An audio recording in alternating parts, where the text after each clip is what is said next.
Hi everyone, and welcome to my Releasing the Body video for stylists. This class is made for helping elongate the careers of stylists as well as teach them how to get out of pain. If you found yourself on my video today, you've either taken one of my workshops and you are following up with some homework, which I'm super proud of you for doing, or you stumbled across my video online and you're a stylist yourself, or you know someone who is that could benefit from these movements that I'll be showing you today. So I'm Jennifer Duranzak. I'm the owner of Fusion Whole Body Recovery in Colleyville, Texas. So my background is I've been doing body work for almost 17 years and I've been a somatic educator for 3 years.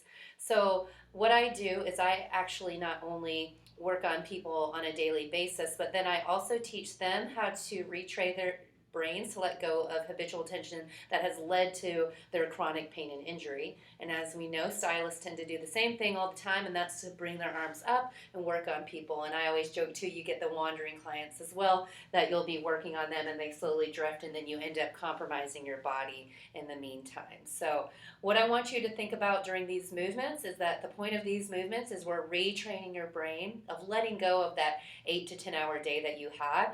So all these movements need to be very slow and focused. So the best place to do it is an area that might have some very soft music or no music at all, no sounds, no distractions or anything. One tip I like to use myself because I have a small child is sometimes I'll even put AirPods in and listen to some quiet music to kind of help my mind focus while she's out living her best life. So we want to go slow with these. We want to go focused. These movements aren't meant to be painful because what we need to start doing is reframing our brains that pain means that we need to push through it. That's not always true. Really, it's not true at all. What we need to do is actually recognize pain as a way that our body's talking to us on where our endpoint is at that point in our bodies, and we use that pain point as, okay, this is the area that I need to really work on right now. So that no movement should be painful. Once you feel discomfort, acknowledge it, and then that's your endpoint that you're going to be focusing on through the movement. You want to move slowly because what do we have to do whenever we go really slowly? You have to focus. So you'll notice that when we focus, just like a baseball player learning a new pitch, we create a new subcortical or new pattern in our brain that lets go of those bad patterns. I always say, if you see a baseball player learning a pitch, they're not throwing a pitch a million times and thinking about what they're doing later or who they're meeting up with later after they play or anything like that. They're thinking about the exact way that they have to turn their hand, the way that they have to move their arm, how far they have to step. So this is similar because once you do that, once you learn a new pitch in your body, it'll be like that baseball player, and when he or she wants to whip out a curveball, he's going to throw it, and he's not even going to have to think about it because it's a new trained habit. So that's what we're doing here. So we're going to be training new habits to break old habits that you stylists have developed over years and years in your career. And you also want to make sure that you're not forcing anything. So another example I like to use is whenever you have a very knotted up necklace, the last thing you want to do is pull and tug, and it just will either break the necklace or it'll make the knot worse. So what we want to do is really talk to the body, gently pull on it, teach it how to let go, and that will give us the best results. So we're going to run through a couple movements, but the first thing you want to do when you start a practice like this is do a body scan. If you guys aren't familiar with a body scan is basically just a little bit of time we take away from our day to go through our bodies and see where they are in that day. So it's important that we do this each time we do these movements because each day may be different where your body is depending on your activities that day or the day before. Our bodies take on what we do on a daily basis, and that changes every once in a while. You could have slept differently last night, and that could have made your shoulder hurt. You could have done a 10-mile hike the day before, and now your hips are really stiff. So it is really important to go ahead and see where your body is in that moment. So to kind of run you through a body scan and the things that you want to look for, I'm going to do a quick one right here. So you're just going to lay on the ground. Now you can do these seated, but the only thing about doing it seated, it means that you're using muscles to stay erect and staying seated. So it doesn't give you a full, comprehensive overlook of your body. So you want to bring your arms and legs out. So this is called dead body pose in yoga. And then what we're doing is we're going to start either with our heads or our feet. And we're just gonna work our way up our body or down our body, trying to just feel where our body is in that moment. So if we were to start in the head, we would just kind of focus to see where we feel our head touching the ground. Do you feel if your nose is pointing straight towards the ceiling? Do you feel like your nose wants to point backwards? As you can tell, what would have to be tight if my head, when I laid down, did this? It would be all the posterior neck muscles. So if you notice your head doing that, take note of it. Think to yourself, okay, I need to release those muscles in the neck. Okay, is it tucking forward? Okay, that's going to be a lot of tension in the front of the neck that you may have to release through the class. Then you go into the shoulders, and you can kind of feel with your hands if one shoulder is more rotated than the other. You can also notice if your arms are to your side, if you actually feel like there's more space from the table or the floor to the shoulder. That's an indication of a rounded shoulder, which is really common in our dominant side. So again, take note of that. Then go down into the solar plexus, or right where the rib cage meets into the sternum. And you can take a couple deep breaths and kind of see how that feels. Does it feel very tight, or do you feel like you can get nice deep breaths? You want to make that belly big, because we shouldn't be doing this. We shouldn't be chest breathing, because that's survival breathing. We need to be breathing through our belly. So when we inhale, all that viscera, all the organs come out and make our bellies into a balloon. So feel how that feels after a couple deep breaths. Then go down to the hips, and you can, like the shoulders, put your hands on your hip bones and notice if one is more prominent than the other. If one's more prominent, that's an indication that your hips are tilted, kind of like this. So you can see if I rotate that, obviously that hip bone's going to come up more. So notice that, and then whatever hip bone is tight, take note that you're probably going to have some tension here, and then most likely tension on the opposite back, because that's what's causing you to rotate that way. Then go down into the knees and ankles, do a couple circles with the feet around the outside, and then go on the inside, kind of feel if you notice one ankle may be tighter than the other. And then wiggle those toes, let some tension release in those toes, again, noticing if you have difference inside tension. So for example, for me, I notice my right shoulder's rounded, my right hip's a little rotated, and then my left ankle and foot is very tight. So I'm going to take that information into the movements now that I'm going to show you, and whenever I do the movements, I'm just going to put a little bit more focus in those areas. And once you become more proficient in this practice, you may do 10 rounds of the movement on the more dysfunctional side, and then like 5 on the side that you're not having issues on, because we really need to retrain the side that's dysfunctional and get our brains talking to it again. So we're going to go ahead and move into our first movement. So you're going to bend both knees. That's going to be our arch and flatten. Now I'm going to go through these kind of fast. Remember, the slower the better. I'd rather you guys do 3 really quality rounds of this movement instead of 10 fast ones, because fast ones, you're not going to learn anything. They're going to be pointless. You're just not going to get as much benefit. So don't pay attention to my speed. I'm making this video so you can see the movements, but you may take 3 times longer than what I'm doing just because you're focusing, so that's okay.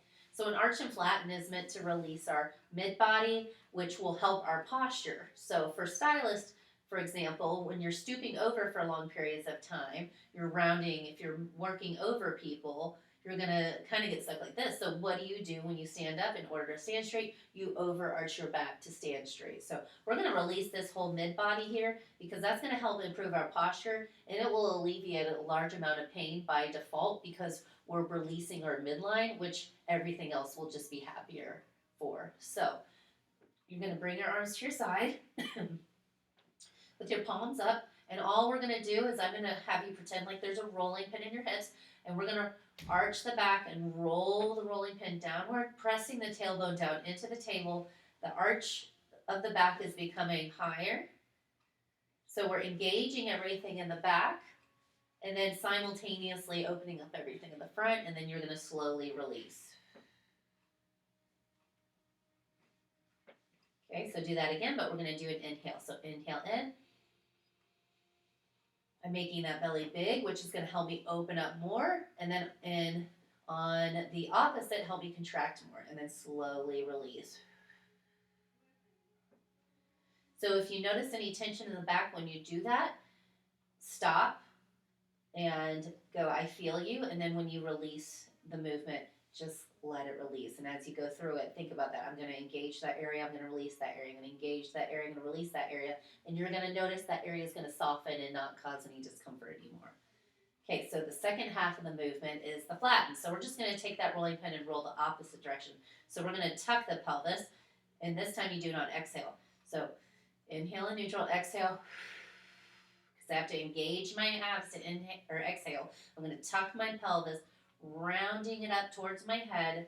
So I'm going to be engaging everything in the front of my body now and lengthening everything in the back. And you can see as I tuck, my shoulders naturally want to come up. My chin actually comes up a little bit. So we're tightening up the entire area here and lengthening the spine in the back.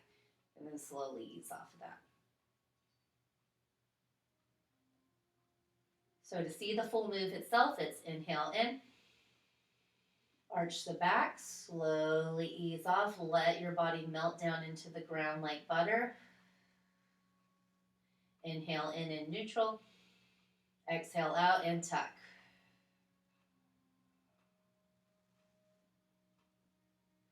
And then inhale in slowly as you release. So you're going to do that about 5 to 10 times. That's going to retrain your midline to have a more neutral posture and decrease discomfort through the whole spine. Okay, so now what we're going to do is something called the back lift. So this one is meant to engage everything in the back and then teach it how to let go. So for hairstylists, again, a lot of tension in the shoulders. So this is going to be focusing on the area between the neck and shoulder, which is your trapezius and your levator scap, and then into the posterior shoulder, but then also into between the shoulder blades and the spine on the opposite side of the back. So you're going to pick a side, bring your head towards that side. So for me, it's my right side. So I'm going to turn my head to my right and take my right arm, bring it underneath my cheek. So my right hand is resting under my cheek, and then my left arm is down towards my side. And all it is a slow movement of my upper back and my left leg. So it's opposite. So you're going to inhale in and slowly lift the body up, and then slowly, gently, simultaneously ease off. So both areas touch the ground and then let it melt. So very, very slow. And the reason why we're doing this is it's helping us release all that back and open up the shoulder and neck area. So if this is uncomfortable, somatics and this type of movement isn't meant to be uncomfortable. If it hurts to move your neck to the one side, that's okay. Just put your head down like this and do the same movement with the same focus and then slowly ease off. The great thing about somatic movement is that anyone can do it at any phase of life. It's just you need to listen to where your body is in that moment and then understand what you're supposed to be feeling when you do a movement. So when you do this movement, I want you to make sure you focus on this whole area, the upper back, and then your low back here on the opposite side and your glute. So you're going to do that about 5 to 10 times, slowly lifting, slowly releasing, and then you're going to switch sides and do the same. Okay, so now that has helped release our back some more. So again, our spine is now feeling much better. It's releasing all that tension from standing for hours that you've been doing through your work day. And then we're going to go ahead and flip onto our back, and we're going to do something called the diagonal arch and curl.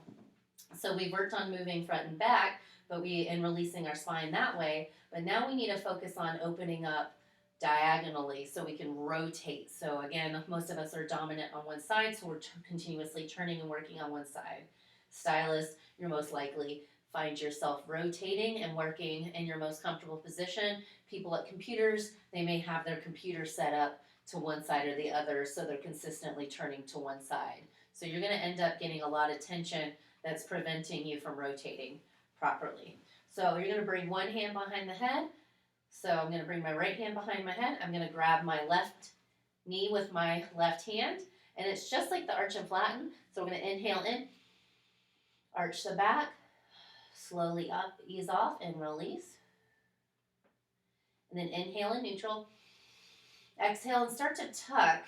And I'm tucking. I'm not bringing my knee towards my chest with my hand. As I'm tucking, my knee is naturally coming towards my chest, and when I've tucked as much as I can, I'm going to bring my elbow towards my knee using my abs. So as you can tell, my voice isn't straining. If I was using my neck, it would strain. That's because I'm not using my neck. I'm focusing on using the space between my left hip and my right shoulder blade to bring the two together. Can you slowly release?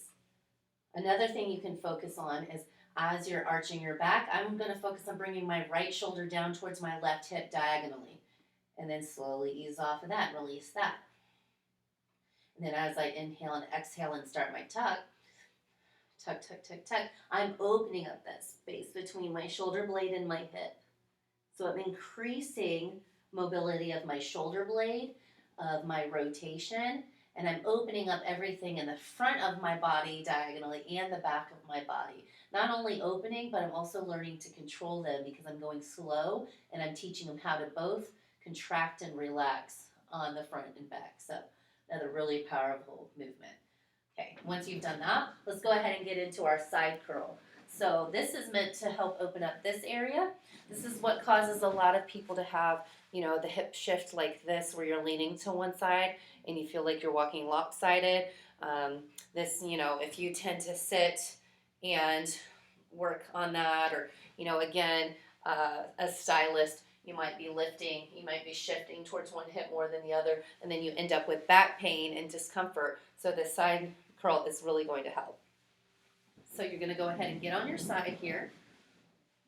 You want to pretend like you're seated in a straight back chair. So my back is going to be very straight. You don't want to be rolled forward with the front shoulder forward like this. You want to make sure the arm is underneath like this, cradling your head. Or this is actually more preferable where the head's just completely relaxed onto the arm on the ground. Then you're going to take the top hand, bring it over your head and into your ear, onto your ear. Now this is just to prevent you from cheating and kind of using your shoulder too. You're locking that in place. Then you're going to bring your knees up towards 90 degrees and then make your feet directly below your knees. So really visualize you're seated in one of those fancy dining chairs that are straight back. So we're working on our obliques right here. So what we do is we need to isolate both obliques, the external and internal. So the external hikes your hip, which is one of the big reasons that we get back pain.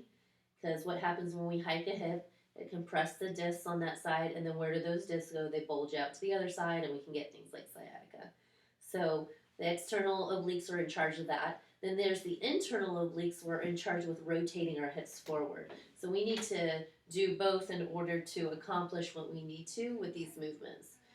So go ahead and in order to do that, we need to bring our upper body up, which is going to activate our external obliques. And we need to take our top foot and lift it up off the bottom foot, because as we do that, our femur head rotates inside of the pelvis and it activates our internal obliques. So you're going to lift both up, slowly ease off, and simultaneously let the foot touch the other foot at the same time as the head touches the arm.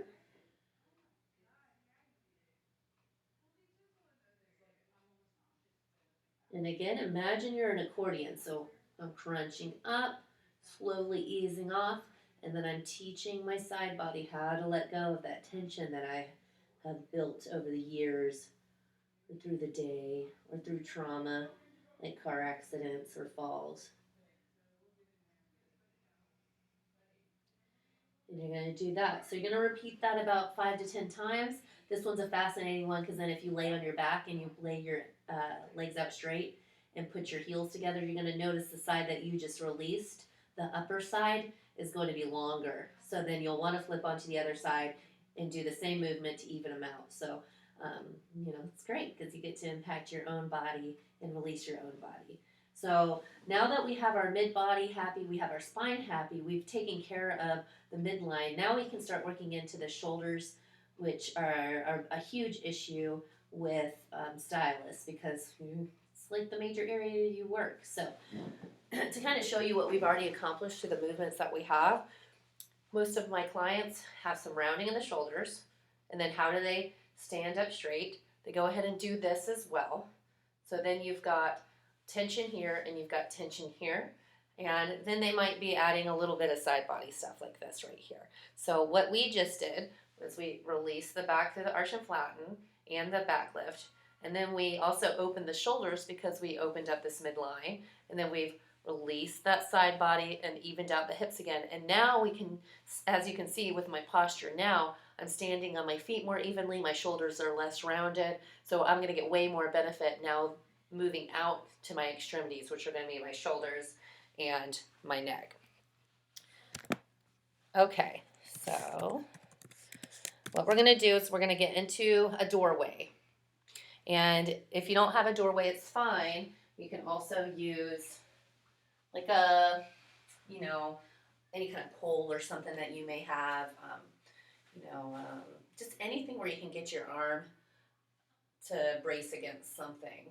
So the doorway is the best. So obviously I don't have a doorway right here, so I'm going to mimic one. So pretend like there's a doorway right here next to me on each side. You're going to take those arms and you're going to put them forward, or put them at about, let's say, elbows towards the side here. And you're going to take one foot, you're going to step forward. And when you step forward, you're going to notice you start to feel some tension into the pecs. So when you start to feel that tension, what you're going to do is you're going to say, okay, I feel you. So for example, let's say I stepped forward and I go, oof, man, this left shoulder is really tight. So I'm going to press into the doorway and engage that area of the left pec and go, okay, the whole time I'm focusing for 5 to 10 seconds. I'm really focusing on engaging that area of the pec that I felt the tension. And then you're going to slowly release and let your body dip in further. So when you do that, you're either going to feel some discomfort in the same area or you're going to notice tension in a different part of the area. Remember, we're peeling back layers that are specific to your body. So whatever area that is, again, you're going to focus on it. You're going to engage by pressing into the doorway for about 5 to 10 seconds and then slowly ease off and you're going to release. What you're going to notice is that instead of forcibly stretching, you're going to release way bigger and way more comfortably because you're focusing on your particular tension in your body and you're teaching it how to contract and release by doing that. So you're going to start about here, like I said, in the doorway. Then you're going to go ahead and move up to about 90 degrees. That's going to get a different area of the pec muscle into the shoulders. And then you're going to move up higher, which is going to get into a different pec in the shoulders, and then also underneath here, kind of into the lat and subscapularis. So you're going to do that, repeating each step, each height, and then each step about 5 to 10 times, pressing in, focusing on the issue of discomfort, and then slowly releasing, and then kind of just opening and letting your body dip further into the doorway. Okay, so another bane of y'all's existence is your trap muscles, which is these muscles here. Really, they're commonly tight in everyone. They're the ones that are most associated with stress. And why that is because we have something called fight or flight response, which means when we're under stressful situations, our first indication is to protect our organs. It's something that is ingrained from birth. It is something that is our nature and that we do, whether it's good stress or bad stress. Our natural body reaction is to go forward. Because if you're getting attacked by a bear, what do you need to do? You need to go forward and you need to protect those organs. So hairstylists, it's even worse because you're doing this all the time anyways. So you're not only having stressful situations, you're training your traps to be tight. So what you want to do is find something heavy, like 5 or 10 pounds. I'm going to use my BioFreeze bottle here. Therapists, we can use these or the lotion bottles. You're just going to kind of grab it in one hand and let it hang to your side. So I'll kind of move my computer a little bit here so you can see this. Okay, so I've got my bottle, and what I'm going to do is I'm going to really focus on engaging this area of my shoulder as I shrug it. So I'm going to slowly shrug that weight up, bringing it close to my ear, and then slowly let the weight lengthen it back out. See how I go very, very slow. Okay, and then again, focus on tension in that shoulder. Shrug, shrug, shrug, shrug, shrug. Slowly ease off. All the way to the end and let it go. See how I kind of was a little shaky there? So I'm going to be cognitive, or I'm going to be aware of that next round, and I'm going to make sure I make that nice and smooth. So I'm going to shrug it up. And then slowly, gently ease off. Let that bottle or weight or whatever you're holding, pull the arm down and release it. Okay, so just to show you, my right side is my chronically tight side, but you can tell, let me see if I can get here. Ooh, it kind of throws me off being a mirror image, but you'll notice the more that you do on that side, the shoulder will start to lengthen. Next thing you know, the other shoulder looks real high, so you'll look like this. That's why you want to do everything bilaterally. So we'll go ahead and move to the other side, and you'll do the same thing. Once you get really, really good at this and you realize that it's more about focus, you won't even need a lotion bottle. You could shrug, and as long as you focus on letting it go, just the weight of the arm is enough for you to get release in those shoulders. So do both sides.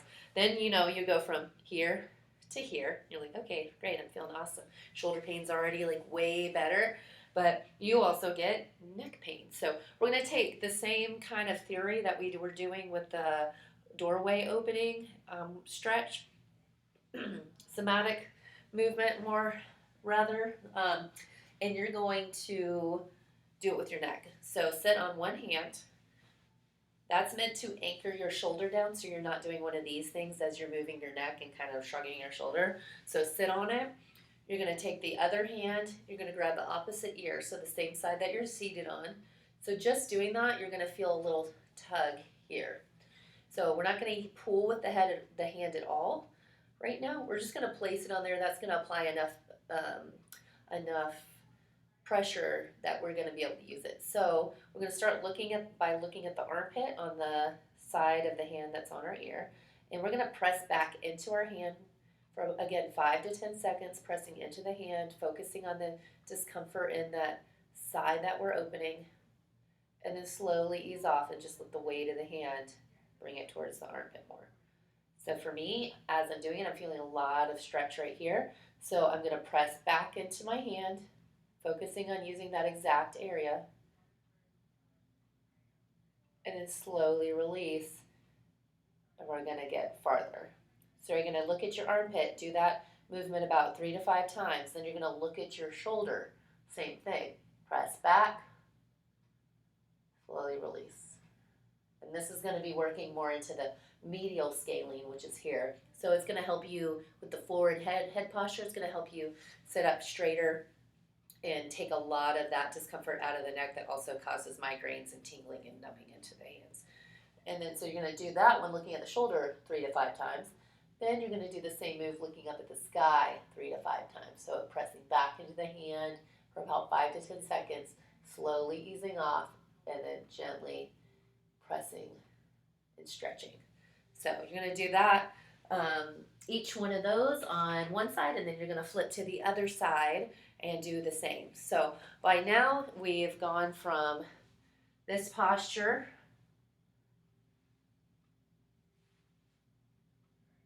This is where we started. Again, I'm grossly exaggerating everything. Then we released our back. We released our low spine. We opened up the shoulders and we put the head back. So you can see how this would be incredibly impactful in someone that works like this all day and works like this all day and does something repetitive all day. It's going to help break the habit that is causing a lot of stylists to get out of their careers early due to pain and fatigue and just breaking down. So after this, I would recommend doing another body scan just so you can see the difference in your body and the way that it lays in the ground. You'll also feel amazing feelings like tingling and aliveness and like you have more blood flow because we're now aware and more cortically focused and in control of our bodies. That is neurostimulation. So you're feeling your brain and your body be connected again, which is the scientific term, the scientific way of looking at mindfulness. So I hope you enjoyed this practice. Once you get really good at it, the first couple times it may take you about 30 minutes. After that, you're going to get so good at it. It's like riding a bike. You'll go 2 months and then you do it for 5 minutes and you've got the same results it used to take you 30 minutes doing 5 times a week to do. So I hope you enjoyed. If you have any questions, you can comment below. If you'd like to reach out to me, please, if you know someone that could benefit from these classes, You can reach out to me at Jen at fusionwbrecovery.com. You can give me an email or give me a call at 817-442-9424, and we'll get you set up. Have a great day. Hope you enjoyed.